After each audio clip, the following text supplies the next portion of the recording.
स्वागत है दोस्तों आपका मेरे channel learn through current affair में। शाम के 7 बज चुके हैं, हम फिर से आमने सामने हैं। ये मेरी रिवीजन सीरीज चल रही है कंप्लीट जीएस की, जिसमें मैं कवर करूंगा कंप्लीट जीएस को, polity, history, economy, current affair के साथ साथ और बाकी और भी सब्जेक्ट्स को, जो कि आपको हेल्प करेंगे आने वाले ईयर यानी 2026 में आने वाले जितने भी एग्जाम होंगे जहां पे जीएस से रिलेटेड क्वेश्चन पूछे जाते हैं, वहां पे ये सब कुछ हेल्पफुल रहेगा। वन लाइनर फॉर्मेट में रहेगा, इजी अंडरस्टेबल रहेगा आप लोगों के लिए। तो आज का टॉपिक जो मैंने उठाया है वो है फंडामेंटल राइट्स। ठीक है, तो उससे रिलेटेड एमसीक्यूज हम कवर करेंगे आज। तो बात स्टार्ट करते हैं हम with first MCQ. Fundamental rights in the Indian constitution are inspired, मतलब जो फंडामेंटल राइट जो इंडियन कॉन्स्टिट्यूशन के अंदर इंक्लूड किए गए हैं वो किस कंट्री के कॉन्स्टिट्यूशन से इंस्पायर्ड है? वो इंस्पायर्ड है यूएसए के कॉन्स्टिट्यूशन से। ठीक है, आर्टिकल 12 से 15 तक अपना जो फंडामेंटल राइट है, part 3। Point to be noted, जहां जहां पे मैं हाईलाइट करूंगा वो एग्जाम में आने की प्रोबेबिलिटी है। पहला तो जो फंडामेंटल राइट जो इंडिया कॉन्स्टिट्यूशन में इंक्लूड किया गया है, ये किस कंट्री के कॉन्स्टिट्यूशन से इंस्पायर्ड है? यूएस के कॉन्स्टिट्यूशन से इंस्पायर्ड है। दूसरा क्वेश्चन ये भी आ सकता है कि फंडामेंटल राइट किस पार्ट के अंदर है? पार्ट 3। तीसरा, फंडामेंटल राइट किस आर्टिकल से किस आर्टिकल तक है? 12 से 35 तक। ठीक है, यूएस के बिल ऑफ राइट से इंस्पायर्ड है। और इनको इन्फोर्स कौन करता है? इन्फोर्स किया जाता है सुप्रीम कोर्ट ऑफ इंडिया के द्वारा आर्टिकल 32 के अंदर।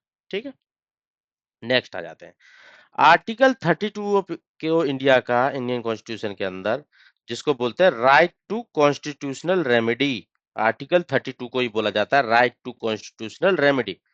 ये कहां से इंस्पायर्ड है? ये भी यूएसए से इंस्पायर्ड है। ठीक है, कैसे इंस्पायर्ड है? क्योंकि जो ये इक्विवेलेंट है यूएस के बिल ऑफ राइट्स के। ठीक है, जहां पे बात की जाती है फंडामेंटल राइट्स की सेफ गार्ड की। ठीक है, और जो यहाँ पे Supreme Court as a safeguard, मतलब एज ए काम कर रहा है फंडामेंटल राइट को सेव करने के लिए। ठीक है, अमेरिकन जुडिशियल सिस्टम से इंस्पायर्ड है। नेक्स्ट आ जाते हैं, आर्टिकल 32 को बोला जाता है in heart and soul of Indian constitution. ये किसने बोला था? ये मतलब जो हार्ट एंड सोल वाला जो शब्द दिया था इंडियन कॉन्स्टिट्यूशन के आर्टिकल 32 को, ये किसने दिया था? ये दिया था ड्राफ्टिंग कमेटी के चेयरमैन बी आर अम्बेडकर के द्वारा। बी आर अम्बेडकर क्या थे? ड्राफ्टिंग कमेटी के चेयरमैन थे इंडियन कॉन्स्टिट्यूशन के, तो उन्होंने ही आर्टिकल 32 को बोला था heart and soul of Indian constitution. Next आ जाते हैं, कितने writs, how many types of writs are mentioned under article 32 and 226 of Indian constitution? Article 32 और 226 के अंदर कितने टाइप के रिट्स मेंशन्ड है? ठीक है, तो मेंशन्ड है 5 टाइप्स के रिट्स। अब 5 वो कौन कौन से रिट्स हैं देख लेते हैं उनको भी। 5 रिट्स हैं। पहला रिट्स है हबिस कॉर्पस। हबिस कॉर्पस का मतलब है to have the body, to produce the body. मतलब किसी पर्सन को अगर अनलॉफुली जेल में डिटेन कर दिया गया है तो उसको रिलीज करना। ठीक है, to have the body. Mandamus मतलब कमांड करना पब्लिक ऑफिसर को उसकी ड्यूटी करने के लिए। तीसरा, प्रोहिबिट करना। प्रोहिबिट करना मतलब कि रोकना किसी को। हाई कोर्ट रोकेगा लोअर कोर्ट को अपने जुरिस्डिक्शन से एक्सीड करने से। सर्ट्योरारी, सर्ट्योरारी मतलब क्या है कि इसके अंदर हाई कोर्ट होगा, लोअर कोर्ट का जो ऑर्डर होगा जो उसने अपने जुरिस्डिक्शन को एक्सीड करके पास कर दिया है उसको क्रॉस करने के लिए, नल एंड वॉइड करने के लिए। ठीक है, सर्ट्योरारी वाला। क्यू वारंटो ये पूछता है कि बाय व्हाट अथॉरिटी, चैलेंज करता है legality of a person holding a public office. तो ये 5 तरीके के रेट्स है आर्टिकल 32 आर्टिकल 226 के अंदर इशू किए जाते हैं। नेक्स्ट आ जाता है किस पार्ट के अंदर फंडामेंटल राइट आते हैं, मैंने आपको भी बताया था पार्ट 3 के अंदर आते हैं। नेक्स्ट आ जाता है, ओरिजिनली जब कॉन्स्टिट्यूशन को कमेंस किया गया था तो कितने फंडामेंटल राइट्स थे उस टाइम पे? ठीक है भाई, अभी कितने हैं वो भी आपको पता होना चाहिए, और उस टाइम पे कितने थे वो आपको पता होना चाहिए। देखो उस टाइम थे 7 नंबर ऑफ फंडामेंटल राइट। ठीक है, और अभी एक को कैंसिल आउट कर दिया गया है, मतलब रिमूव कर दिया गया है किसी अमेंडमेंट के थ्रू, तो अभी टोटल 6 हो गए हैं। बट जिस टाइम पे क्वेश्चन क्या पूछा कि ओरिजिनली, जिस टाइम पे ओरिजिनल मतलब जिस टाइम पे इंडियन कॉन्स्टिट्यूशन को इंप्लीमेंट किया गया था, इनेक्ट किया गया था, उस टाइम पे कितने फंडामेंटल राइट थे? उस टाइम पे 7 फंडामेंटल राइट थे। ठीक है, अब देख लेते हैं कौन कौन से थे उस टाइम पे।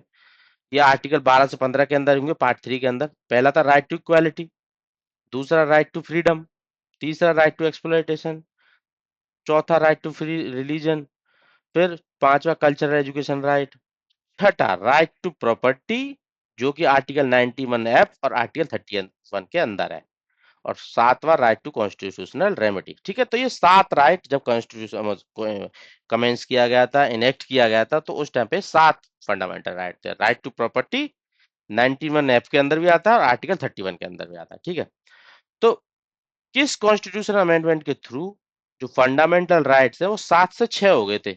अब हटाया कौन सा गया था ये भी पता होना चाहिए। हटाया गया था राइट टू प्रॉपर्टी वाले को, या मतलब ये फंडामेंटल राइट नहीं है राइट टू प्रॉपर्टी।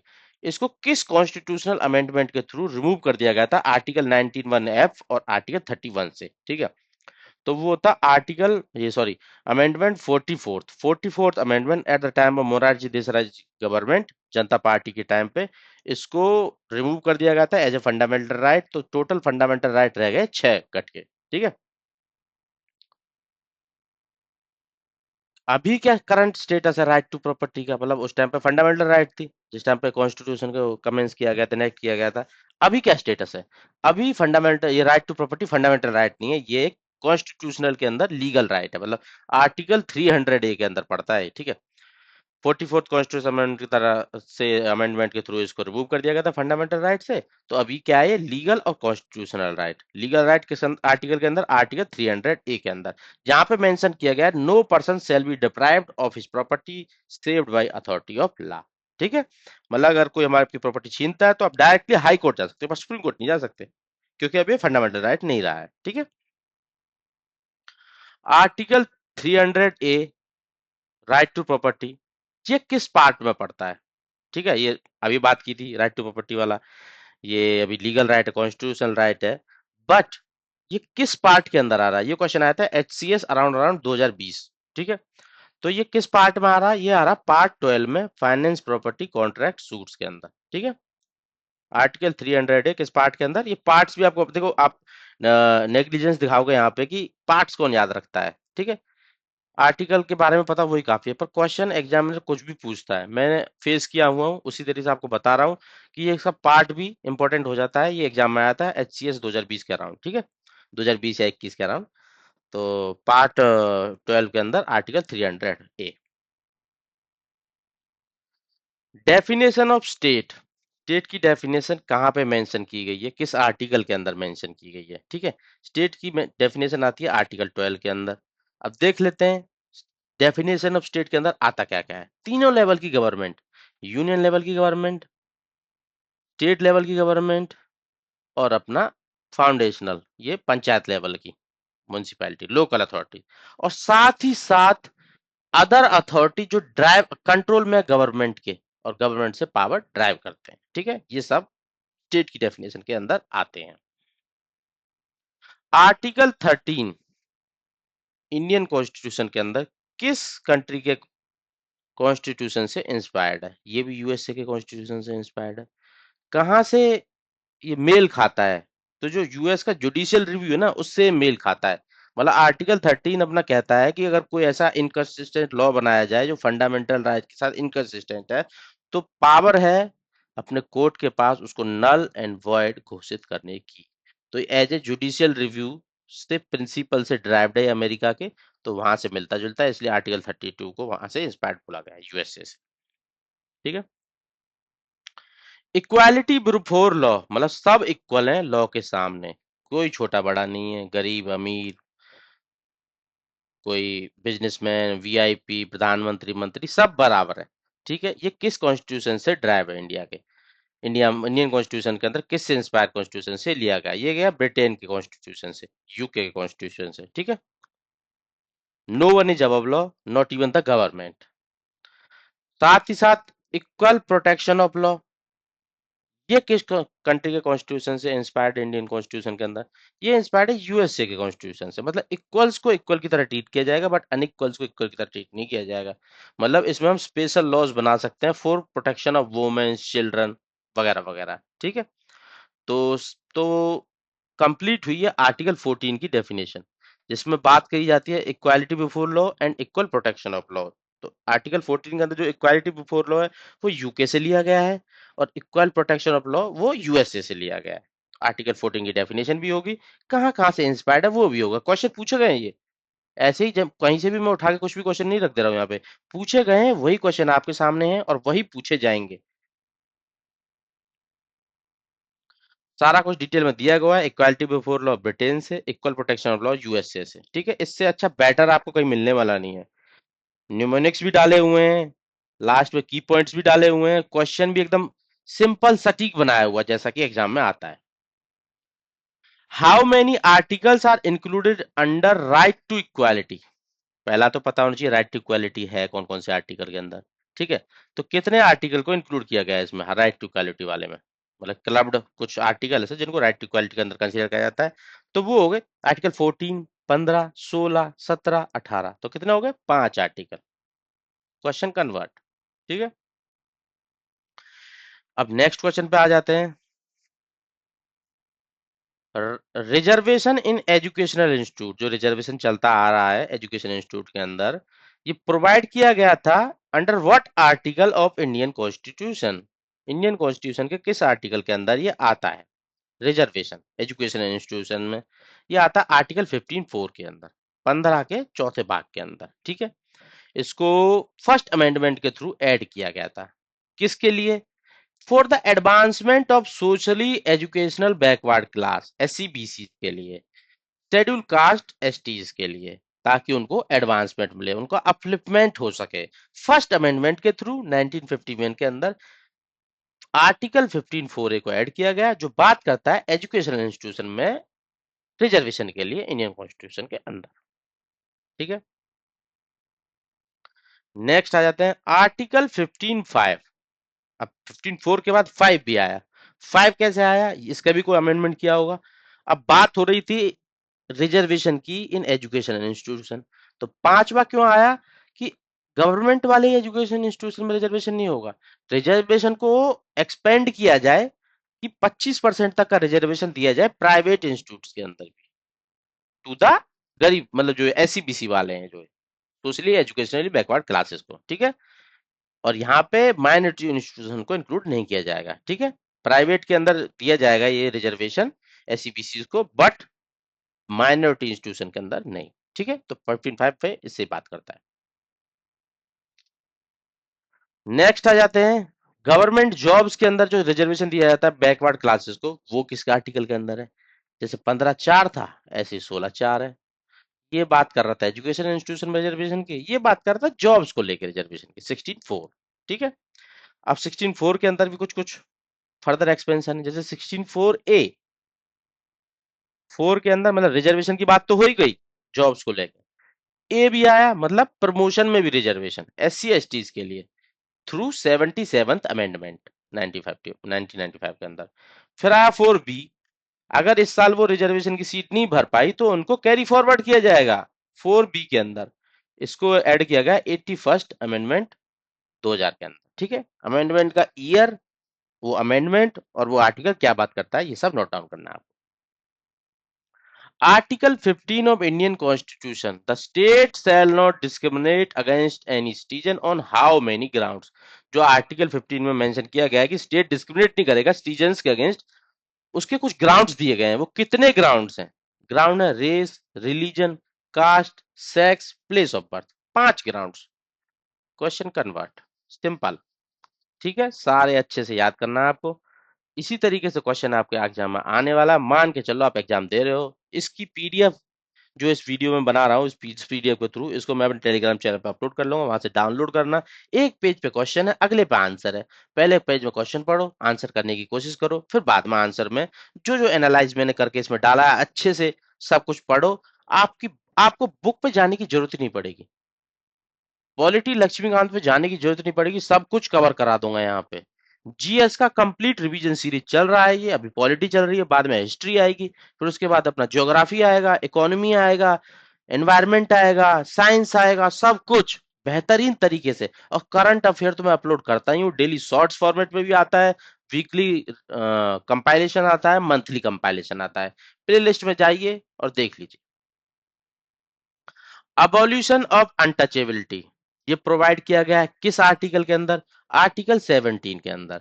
मतलब अनटचेबिलिटी को किसी भी तरीके से प्रैक्टिस नहीं किया गया है, ये एक फंडामेंटल राइट है। साथ ही साथ इसको इन्फोर्स करने के लिए एक्ट भी लाया गया है, protection of civil rights act 1955। Next आ जाते हैं अबॉलिशन ऑफ टाइटल। ये भी एक फंडामेंटल राइट है, मतलब टाइटल्स आप यूज नहीं कर सकते अपने नाम के, ना सफिक्स में ना प्रीफिक्स में। ये इंडियन कॉन्स्टिट्यूशन के किस आर्टिकल में मेंशन किया गया? आर्टिकल 18। अब किस तरीके के देख लेते हैं। इंडियन कॉन्स्टिट्यूशन में बोला गया है कि किसी भी तरीके का आप क्या बोलते हैं इसको, टाइटल होल्ड नहीं कर सकते except except except except except, मतलब मिलिट्री वाला, जैसे मेजर हो गया, जनरल हो गया, ये सब टाइटल आप मतलब ये एक तरीके से ये लगा सकते हैं। ये एक अचीवमेंट है आपकी, ठीक है। ये आपको ऐसे किसी ने, गवर्नमेंट ने ऐसे सामने से ऑफर नहीं कर दिया चलो ये ले लीजिए।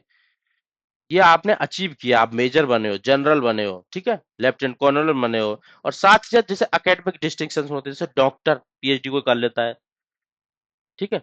इस तरीके के टाइटल्स अलाउड है, बाकी और सब कुछ भी अलाउड नहीं है, ठीक है। आर्टिकल 18 फंडामेंटल राइट बोलता है ये। जैसे कि ये सब जो ब्रिटिशर्स दे देते, राय बहादुर, खान बहादुर वगैरह, ये सब अभी अलाउड नहीं है। ना तो मतलब स्टेट भी नहीं दे सकता, और ना ही इंडियन सिटीजन बाहर से इनको एक्सेप्ट कर सकता है, ठीक है। और साथ ही साथ एक और चीज न्यूज में रहती है काफी, न्यूज में क्या मतलब, ये क्वेश्चन आए हुए हैं इससे भी। जैसे अवार्ड्स मिलते हैं ना, अवार्ड्स को टाइटल नहीं बोला गया है, ठीक है। अवार्ड जैसे भारत रत्न हो गया, पद्म अवार्ड, पद्म विभूषण, पद्म भूषण, पद्मश्री वगैरह जो अवार्ड्स मिलते हैं, उनको टाइटल नहीं बोला जाता है। पहला क्वेश्चन तो ये होता है कि अवार्ड को टाइटल बोला जाता है, नीचे बोला जाता है, नहीं बोला जाता। बट साथ ही साथ आप अवार्ड्स को भी प्रीफिक्स सफिक्स में नाम के साथ यूज नहीं कर सकते आप, ठीक है। टाइटल नहीं है, बट आपको साथ साथ में इसको नाम के आगे पीछे में आप उनको यूज नहीं करने वाले हो, ठीक है। ये एक्सेप्टेबल नहीं है। Which of the following statement about civilian awards in India is correct as per the constitution? जो सिविलियन अवार्ड्स मिलते हैं वो उसके अकॉर्डिंग कौन सी स्टेटमेंट, चारों स्टेटमेंट में से करेक्ट है? ठीक है। Awards are not title, title नहीं बोले जाते हैं इनको अवार्ड्स को। और डू नॉट वायलेट आर्टिकल 18, मतलब ये आर्टिकल 18 की जो डेफिनेशन है उसको वायलेट नहीं कर रहे हैं, क्योंकि इनको अवार्ड्स को टाइटल नहीं बोला जाता। तो this statement is correct statement. अब वो कौन से अवार्ड्स की बात कर रहा है? वही भाई भारत रत्न और पद्म अवार्ड्स वगैरह, ठीक है। इनको प्रीफिक्स सफिक्स में फिर भी यूज नहीं किया जा सकता, ठीक है। ये अवार्ड्स है, टाइटल यूज नहीं कर सकता, टाइटल की तरह नहीं लगते हैं, बट फिर भी आगे और पीछे नाम के नहीं लगाया जा सकता। जैसे कि एक एग्जांपल के थ्रू मैं आपको बता देता हूँ। ऐसे भी आ सकता है स्टेटमेंट दी जाएगी, तो ये आर्टिकल 18 को मतलब वो कर रही है नहीं कर रही, वो उस तरीके से क्वेश्चन पूछा जाएगा, ठीक है। Doctor APJ Abdul Kalam Bharat Ratna awardee, अब देखो बीच में कॉमा लगाया है, तो इस तरीके से सेंटेंस लिखा जा सकता है। बट अब लिखोगे Bharat Ratna doctor APJ Abdul Kalam, this is not acceptable, ठीक है। तो ये अब मतलब उसको कॉन्ट्राडिक्ट करता है, बट ये इस तरीके से लिखा जा सकता है। इन शॉर्ट में जो आपको समझा दूं, आर्टिकल 18 से रिलेटेड अवार्ड्स को अलाउड किया गया है, मतलब ये टाइटल नहीं माना गया है। प्रीफिक्स सफिक्स में नहीं यूज कर सकते फिर भी इनको। और आर्टिकल 18 को वायलेट नहीं करते, अगर आपको अवार्ड मिलता है तो ये वायलेशन नहीं है उसका, ठीक है। Which of the following can be used before A persons name without violating article 18, मतलब आर्टिकल 18 के अकॉर्डिंग वायलेट नहीं करके एक पर्सन के नाम के आगे उसको यूज किया जा सकता है। तो मैं आपको पहले ही बताया था, कोई मिलिट्री अचीवमेंट होगी या एकेडमिक अचीवमेंट होगी, उसको आप नाम के आगे लगा सकते हो, ठीक है। आगे पीछे जैसे भी आप चाहो, तो वो आर्टिकल 18 को वायलेट नहीं करने वाली है। तो देख लेते हैं, राय बहादुर, नहीं भाई ये नहीं कर सकते। सर नहीं कर सकते। Major, this is the military achievement, और मिलिट्री के अंदर जो आपको उपाधि दी जाती है आपके प्रमोशन होने पे, this can mention in the prefix of your name, ठीक है। और ये पद्मश्री वगैरह भी जो अवार्ड्स है वो टाइटल नहीं है, बट फिर भी आप इनको प्रीफिक्स सफिक्स नहीं लगा यूज कर सकते, जैसा कि मैंने आपको ऑलरेडी बताया हुआ है। देख लीजिए, major, colonel, doctor, professor, justice वगैरह ये सब आप यूज कर सकते हैं। After the at the commencement of constitution, 1950 में जब अपना कॉन्स्टिट्यूशन आया था, उस टाइम पे कितने आर्टिकल्स को इंक्लूड किया गया था राइट टू फ्रीडम के अंदर? राइट टू फ्रीडम, ठीक है। राइट टू फ्रीडम वाले के अंदर कितने आर्टिकल को इंक्लूड किया गया था? राइट टू फ्रीडम के अंदर कौन कौन से आते हैं? 19, 20, 21, 22। At the time of commencement इतने ही थे, चार थे भाई, ठीक है। इसने पूछा एट द कमेंसमेंट पूछा, बट अभी पांच है। अभी पांच कैसे? आर्टिकल 21A 86 कॉन्स्टिट्यूशनल अमेंडमेंट के थ्रू इंक्लूड किया गया है 2002 के अंदर, जिसमें बात की गई है एजुकेशन के लिए फ्री बेसिस पे फ्रॉम एज 6 to 14, मतलब 6 से 14 साल के बच्चे के लिए राइट टू एजुकेशन वाली बात की गई है फ्री बेसिस पे, आर्टिकल 21A के अंदर, जिसको इंक्लूड किया गया था 2002 में। तो एट द कमेंसमेंट के टाइम पे 4 थे राइट टू फ्रीडम के अंदर, अभी 5 है। ठीक है, जैसा कि मैंने आप सब कुछ एक्सप्लेन किया हुआ है, आप यहां से पढ़ सकते हैं। Which fundamental right can not be suspended even during emergency. Emergency लग गई कंट्री के अंदर आर्टिकल 352 के अंदर। ठीक है, तो इनमें से कौन से फंडामेंटल राइट है इमरजेंसी लगने पे भी आप उनको सस्पेंड कर ही नहीं सकते। तो दो आर्टिकल हैं, हमेशा याद रखना, 20, 21। 20 किसकी बात करता है? Protection in respect of conviction for offence. आपको पकड़ लिया गया है, कन्विक्टेड पाए गए हो आप, ठीक है, मतलब क्राइम, मतलब आप कन्विक्टेड हो कि आपको सजा दी जाएगी, तो आपको कुछ प्रोटेक्शन दी जाती है जब आपको सजा दी जाएगी, तो वो आपको सस्पेंड नहीं किए जा सकते नेशनल इमरजेंसी के टाइम में भी। और दूसरा article 21, right to life and personal liberty, उसको भी सस्पेंड नहीं किया जा सकता। मतलब 20 और 21 को कभी भी सस्पेंड नहीं किया जा सकता, किसी भी इमरजेंसी में लगा दो आप। ठीक है, ये बात की गई है इस क्वेश्चन में। अब बात कर लेते हैं प्रोटेक्शन ऑफ, जो ये आर्टिकल 20, 21 है, इनको सस्पेंड नहीं किया जा सकता इमरजेंसी के दौरान। इसको एक्सप्लिसिट, मतलब खोल के, इम्प्लिसिट क्या होता है कि मतलब किसी से, मतलब इंटरप्रेट आप करोगे, किसी कुछ चीज एक लाइन लिखी होगी, उसके इंटरप्रिटेशन के अंदर आप उसको इंक्लूड कर सकते हो, हाँ भाई ये कहने की कोशिश कर रहा है। बट इसको एक्सप्लिसिट तरीके से साफ सुथरे अक्षरों में लिखा गया था कि आर्टिकल 20, 21 को सस्पेंड नहीं किया जा सकता जब इमरजेंसी लगेगी। तो ऐसा किस अमेंडमेंट के थ्रू लिखा गया था एक्सप्लिसिट तरीके से? यह किया गया था 44th अमेंडमेंट के थ्रू 1978 के अंदर। ठीक है भाई। और जो सस्पेंशन होता है आर्टिकल 359 के अंदर होता था, तो उसके अकॉर्डिंग इसको सस्पेंड नहीं किया जा सकता। During which type of national emergency article 19 can not be suspended automatically. ठीक है, आर्टिकल 19 जब भी इमरजेंसी लगती है ऑटोमेटिकली सस्पेंशन हो जाता है। बट आर्टिकल 352 के अंदर जो इमरजेंसी लगती है वो 3 ग्राउंड पे लगती है। पहला ग्राउंड हो गया वॉर, दूसरा ग्राउंड होगा एक्सटर्नल एग्रेशन, चौथा ग्राउंड हो गया आर्म्ड रिवेलियन। तो ये जो अभी क्वेश्चन पूछ रहा है कि किस में सस्पेंड होती है, तो सस्पेंड होती है वॉर और एक्सटर्नल एग्रेशन, मतलब डी आंसर होगा। ऑटोमेटिकली सस्पेंड हो जाता है आर्टिकल 19। बट जब आर्म्ड रिवेलियन, जिसको पहले बोला जाता था इंटरनल डिस्टरबेंस, तो उस केस में ये ऑटोमेटिकली सस्पेंड नहीं होता। ठीक है, 3 ग्राउंड पे लगती थी इमरजेंसी आर्टिकल 352 के अंदर, बट उनमें से 2 ही ग्राउंड पे ऑटोमेटिकली सस्पेंड होगा, article 19 right to freedom. But तीसरा ग्राउंड जो आर्म्ड रिवेलियन वाला, उस पे वो ऑटोमेटिकली सस्पेंड नहीं होगा, नहीं होगा। देख लीजिए answer. How many fundamental rights are guaranteed under article 19 of Indian constitution. जो आर्टिकल 19 है इंडियन कॉन्स्टिट्यूशन का, उसके अंदर कितने फंडामेंटल राइट्स को गारंटी दी जाती है एट प्रेजेंट टाइम, मतलब अभी? पहले ज्यादा थी, अभी एक घट गया है, उसके बारे में ऑलरेडी बात कर चुका हूँ। राइट टू प्रॉपर्टी वाला 19(1)(f और 31 को रिमूव कर दिया गया था आर्टिकल अमेंडमेंट 44th अमेंडमेंट के थ्रू। तो वहीं से एक घट गया इसके अंदर से, जो आर्टिकल 19(1)(90) के अंदर जो गारंटी जाती है एफआर को लेके, फंडामेंटल राइट्स को लेके, तो वहां से एक घट गया 44th अमेंडमेंट के थ्रू। तो अभी प्रेजेंट सिचुएशन क्या है कि इसके अंदर 4, 6 को लेके गारंटी दी जाती है। उस टाइम पे 7 थे। ठीक है, कौन कौन से थे? Right, freedom of speech and expression, freedom to assemble peacefully without arms, freedom to form association union cooperative societies. ठीक है, ये कोऑपरेटिव सोसाइटी वाला 97th अमेंडमेंट के थ्रू इंक्लूड किया गया था 2011 में। Freedom to move freely throughout the territory of India, freedom to reside settle any part of the India, right to property 19(1)(f, इसको डिलीट कर दिया गया था 44th अमेंडमेंट के थ्रू। ठीक है, और ये लास्ट वाला freedom to practise any profession and to carry an occupation trade and business, कोई भी आप तरीके का बिजनेस प्रैक्टिस कर सकते हो, आप कोई भी प्रोफेशन चूज कर सकते हो। ठीक है, तो ये टोटल 7 है eight the commencement of the constitution. But अभी 19 में जो एफ वाला है, इसको हटा दिया गया, तो अभी टोटल संख्या कितनी होगी है? 6। तो 19 जो अभी गारंटी देता है 6 फंडामेंटल राइट्स को लेके देता है। फ्रीडम ऑफ प्रेस, ये किस आर्टिकल के अंदर आती है, इसको प्रोटेक्शन मिली हुई है? Article 19(1) freedom of speech and expression के अंदर ये आता है।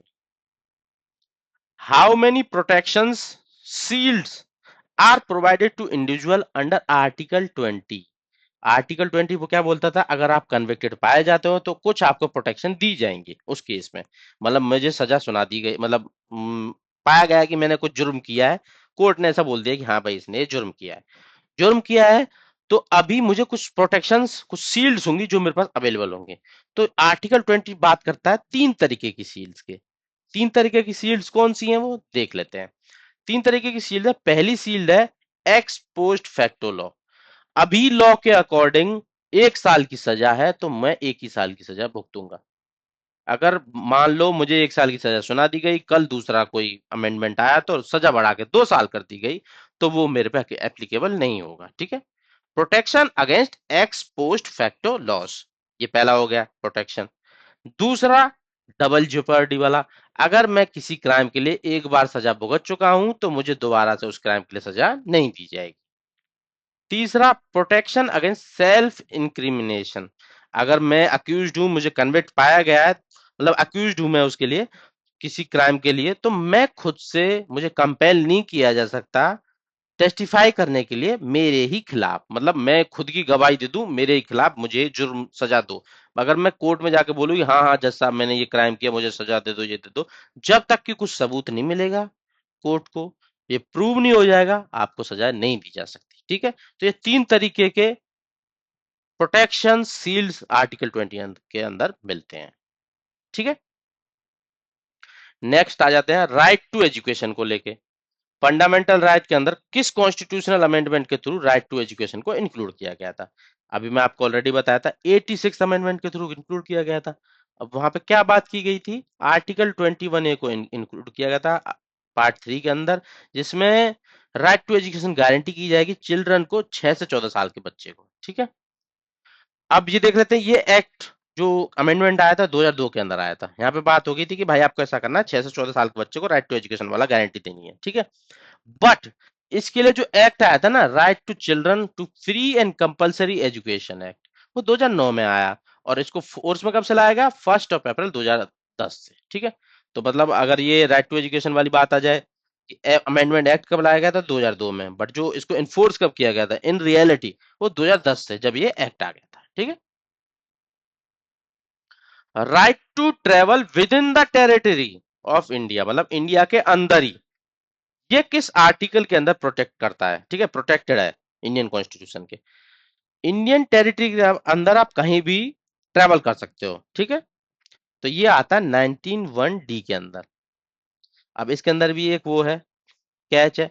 अब आप कहीं भी, ऐसे तो नहीं कि आदिवासी इलाके में घुस गए जहां पर रिस्ट्रिक्ट जाना है, वो सबको आपको ध्यान रखना है। उसके अलावा आप कहीं भी जा सकते हो, फ्री है आपका, मतलब आपके पास राइट है ट्रेवल करने का with in the territory of India.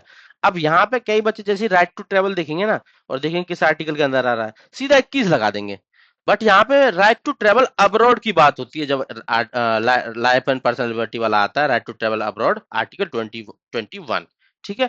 But यहाँ पे विद इन द टेरिटरी की बात हुई थी, ये ध्यान रखना। तो एग्जाम में क्वेश्चन ऐसे ही गलत होता है कि with in the territory 19(1)(d) और अब्रॉड आर्टिकल 21।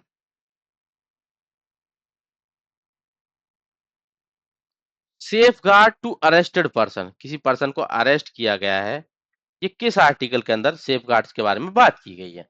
ठीक है भाई, ये बात की गई है आर्टिकल 22 के अंदर।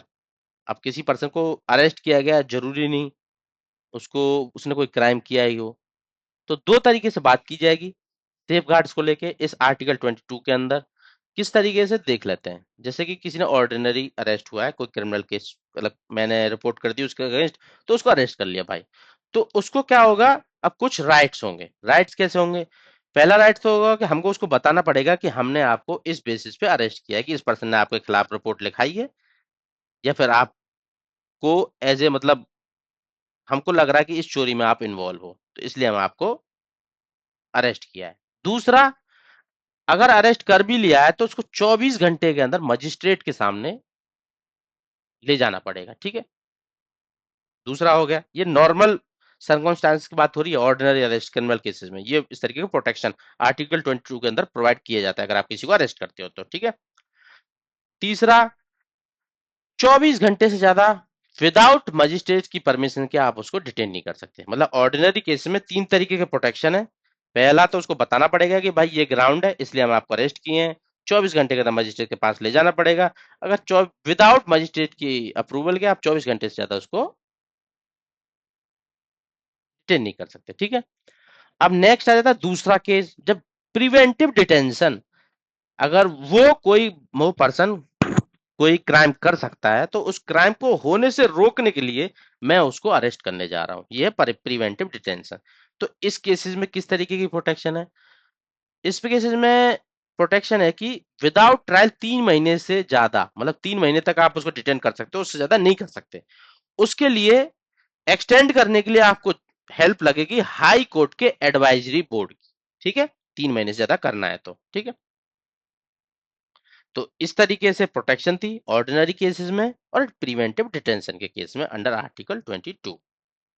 देख लीजिए mnemonics 22, two type of detention, ordinary और प्रिवेंटिव, दोनों केस में किस तरीके के सेफगार्ड्स है वो सब क्वेश्चन में बात की गई है। Prohibition of human trafficking and force labour, ये किस आर्टिकल के अंदर आता है? ह्यूमन ट्रैफिकिंग को रोकना और फोर्स लेबर को रोकना, ये आता है आर्टिकल 23 के अंदर, ठीक है। फोर्स लेबर को बेगार टर्म भी नाम दी जाती है, ठीक है, पनिशेबल है अंडर लॉ। इसके लिए bonded labour system abolition act भी लाया गया था 1976 के अंदर। 14 साल से बच्चे को, छोटे बच्चे को एम्प्लॉय कहाँ पे किया जा सकता है, ठीक है, इस क्वेश्चन में ये बात की जा रही है। देखो आर्टिकल 24 की डेफिनेशन के अकॉर्डिंग 14 साल से छोटा बच्चा होगा उसको ना तो फैक्ट्री में किया जा सकता है एम्प्लॉय, ना माइन में किया जा सकता, ना हजार्डस ऑक्यूपेशन में किया जा सकता। तो इसका आंसर होगा नन ऑफ द दीज, ठीक है। कहीं भी उसको जॉब नहीं दी जानी चाहिए, एक्सेप्ट कि वो अपने फैमिली बिजनेस में नॉन हजार्डस होना चाहिए, मतलब हजार्ड का कोई चांस नहीं होना चाहिए वहां पे, और वो भी आफ्टर स्कूल आवर्स, ये अलाउड है, ठीक है।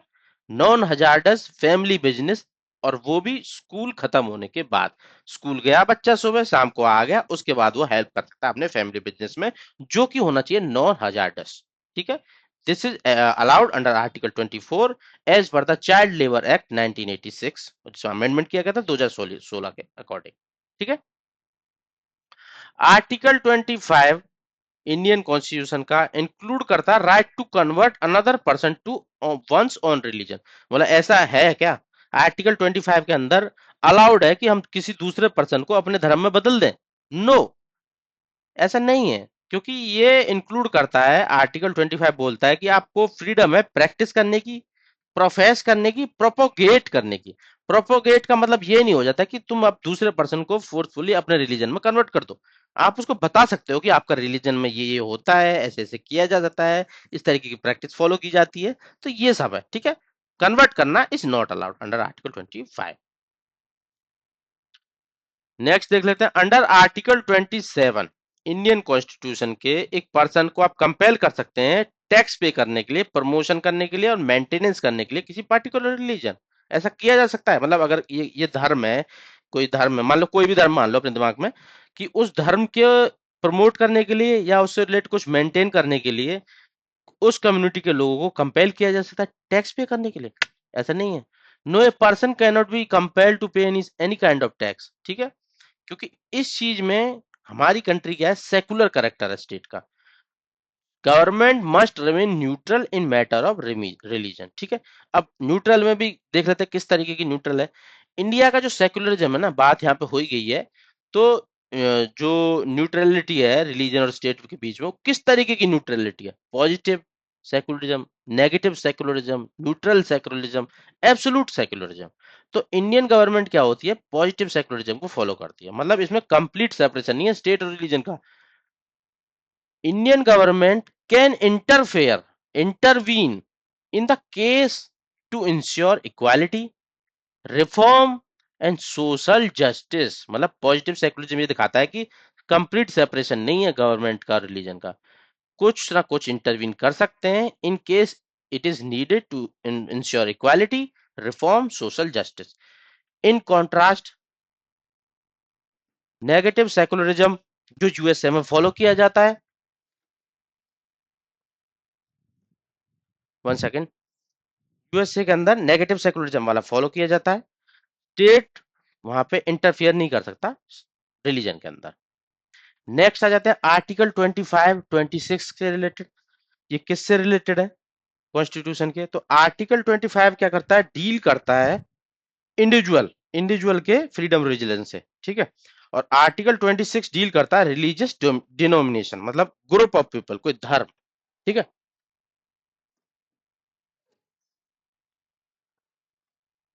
नेक्स्ट देख लेते हैं, is the right to form cooperative society. Cooperative society बनाना एक फंडामेंटल राइट है अंडर आर्टिकल, मतलब किस आर्टिकल के अंदर है, अगर है तो, और या है या नहीं है।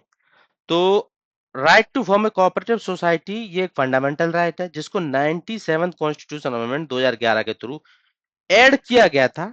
किस आर्टिकल के अंदर बताइए? इसको ऐड किया गया था 191 सी, जिसके अंदर मेंशन था ऑलरेडी एसोसिएशन और यूनियन बनाना एक फंडामेंटल राइट है। तो इसमें कोऑपरेटिव को भी साथ साथ ऐड कर दिया गया 97 अमेंडमेंट 2011 के थ्रू। साथ ही साथ जो 97 अमेंडमेंट 2011 था उसने ऐड किया आर्टिकल 43 बी, जो एक डीपीएसपी है, प्रमोट करने के लिए कोऑपरेटिव सोसाइटी को। और 9 बी पार्ट, एक कंप्लीट पार्ट, कैसे गवर्नेंस की जाएगी कोऑपरेटिव सोसाइटी, ठीक है। नेक्स्ट आ जाते हैं, is the right to strike a fundamental right under Indian constitution. Right strike करना एक फंडामेंटल राइट है इंडियन कॉन्स्टिट्यूशन के अंदर, आपको लगता है? No, it is only a legal right under industrial laws. कौन से लॉज? इंडस्ट्री का कौन सा लॉ? इंडस्ट्रियल डिस्प्यूट एक्ट 1947 के अकॉर्डिंग ये लीगल राइट है, बट ये फंडामेंटल राइट नहीं है, ठीक है।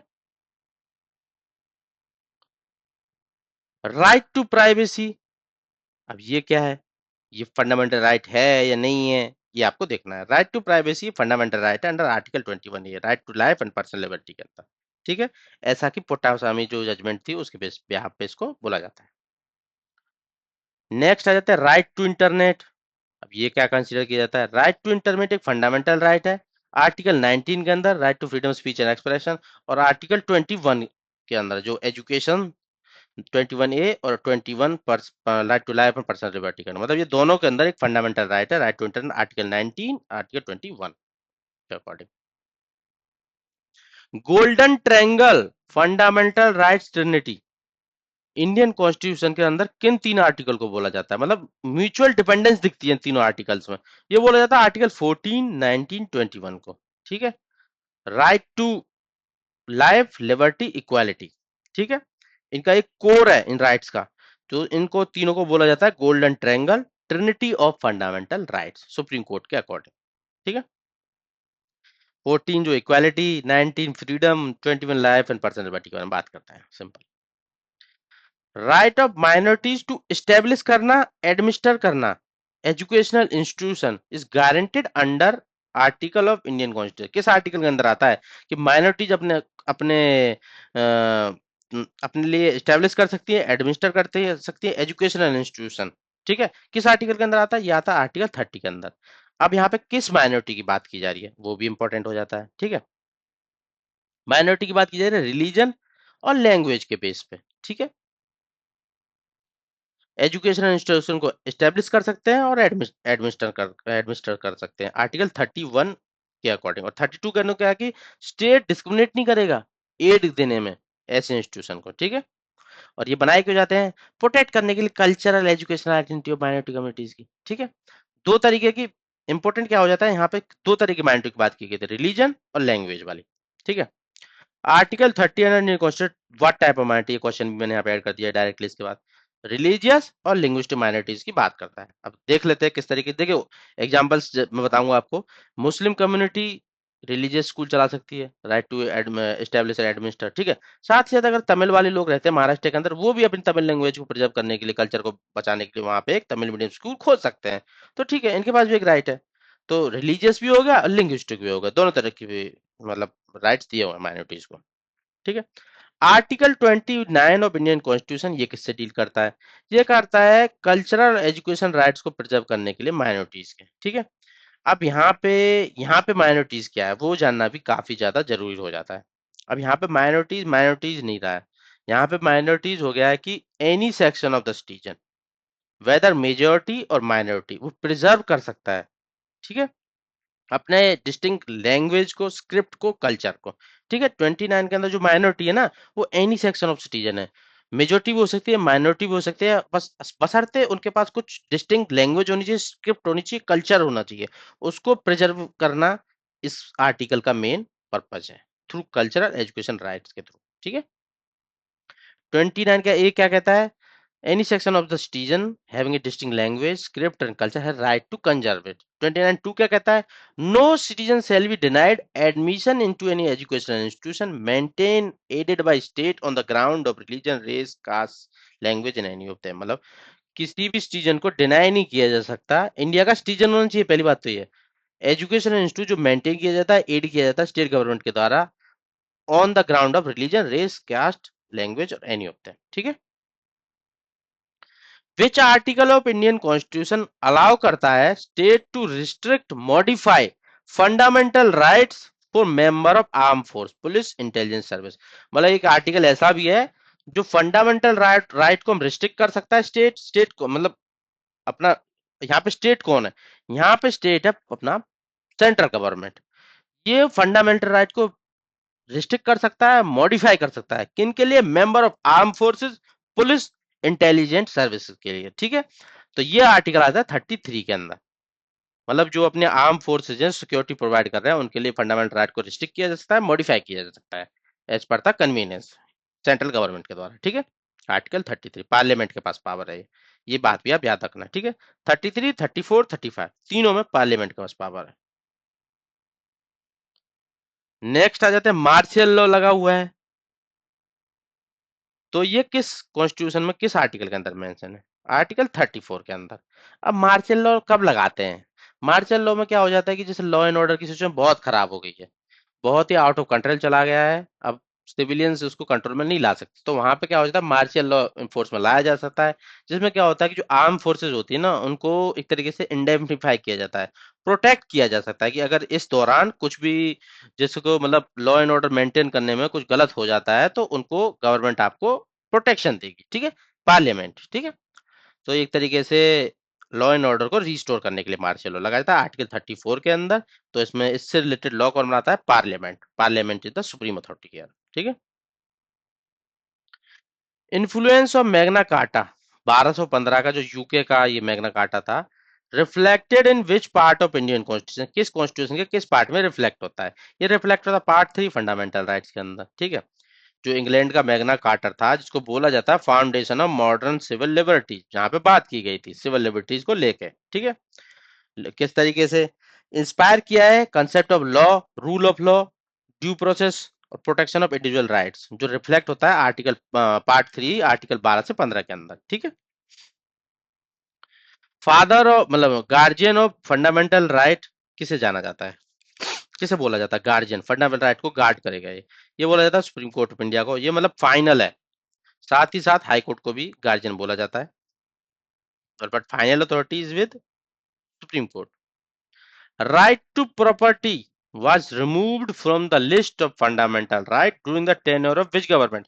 मतलब जब राइट टू प्रॉपर्टी जो आर्टिकल 19(1)(f) और 31 को एबॉलिश किया, मतलब रिमूव कर दिया गया था कॉन्स्टिट्यूशन से 44th अमेंडमेंट के थ्रू, उस टाइम पे किस सरकार की गवर्नमेंट थी?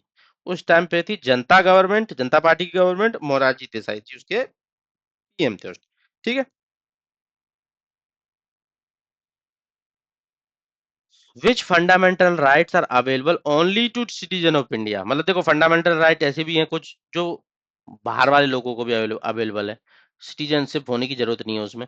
तो उन सारे फंडामेंटल राइट्स में से कौन से फंडामेंटल राइट है जो ओनली सिटीजन ऑफ इंडिया पे एप्लीकेबल है, उन्हीं को ही अवेलेबल है? तो वो आर्टिकल है 15 से लेके 30 तक, 15, 16, 19, 29, 30।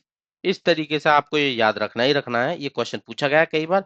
15, 16, 19, 29, 30 हो सकता है कि ऐसे भी दे देता, एक लिख देता 15 आर्टिकल लिख देता, फिर 20, 24, 25 कुछ भी लिख देता, कौन सा वाला आर्टिकल सिटीजन के लिए एप्लीकेबल होता है, तो इनमें से कोई सा भी आर्टिकल का नाम लिखा हो ना, 15, 16, 19, 29, 30, वो हमेशा ओनली टू सिटीजन, इंडिया की सिटीजनशिप जिसके पास होगी उसी को अवेलेबल रहे। नेक्स्ट आ जाते हैं, राइट टू वोट। ये किस तरीके का राइट है? देखो भाई, ये फंडामेंटल राइट नहीं है, ये एक तरीके का लीगल राइट है। लीगल राइट किस तरीके से? ये एक लॉ बनाया हुआ है। लॉ कौन सा बनाया हुआ है? Right representation of people act 1951। ठीक है, इसके अंदर राइट टू वोट है सब लोगों के पास, सब में भी कौन? जो 18 साल से ऊपर वाले हैं। ठीक है, और ये जो आरओपी एक्ट बनाया गया है, ये आर्टिकल 326 के अकॉर्डिंग बनाया गया हुआ है, जहां पे लोकसभा, स्टेट असेंबली वगैरह से यूनिवर्सल आइडेंटिटी फ्रेंचाइजी की बात की जाती है 18 साल से ऊपर वाले एज वाले बच्चों की। ठीक है, ये एक लीगल राइट है। तो ये थे कुछ फंडामेंटल राइट्स से रिलेटेड बेहतरीन एमसीक्यू जो बार बार एग्जाम्स में पूछे गए हैं, पूछे जाएंगे। ये तीसरा लेक्चर है इस एपिसोड का। हम डेली 7 बजे मिलते हैं। कंप्लीट जीएस का रिवीजन चल रहा है, इन एमसीक्यू फॉर्मेट चल रहा है। एग्जाम्स में जैसे क्वेश्चन पूछा जाता है, पूछे गए हैं और पूछे जाएंगे, उसका रिवीजन चल रहा है। कंप्लीट करूंगा, साथ में बने रहना, सब्सक्राइब करना मेरे चैनल को। तो मिलते हैं नेक्स्ट वीडियो में कल फिर से 7 बजे।